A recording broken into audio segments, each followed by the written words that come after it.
Ben ritrovati al meteo. Sul Veneto sarà una giornata incerta. Il cielo infatti si presenterà spesso nuvoloso e coperto con qualche pioggia a carattere sparso, alternata comunque a qualche pausa maggiormente asciutta e soleggiata. Le temperature minime saranno comprese tra i 3 e i 6 gradi, massime comprese tra i 5 e 11 gradi. Diamo uno sguardo al Friuli Venezia Giulia. Poche novità, il cielo si presenterà nuvoloso su tutti i settori con probabilità di piogge sulla pianura settentrionale e sulla costa, in quota possibili locali nevicate.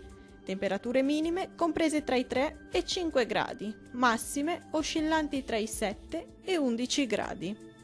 Vediamo infine la situazione meteorologica del Trentino Alto Adige. Sarà una domenica all'insegna ancora di locali nevicate, anche copiose specie sull'Alto Adige e sui settori alpini di confine. Temperature minime comprese tra i 3 e 4 gradi, massime oscillanti tra i 7 gradi. Dal meteo di Antenna 3 è tutto, arrivederci al prossimo aggiornamento.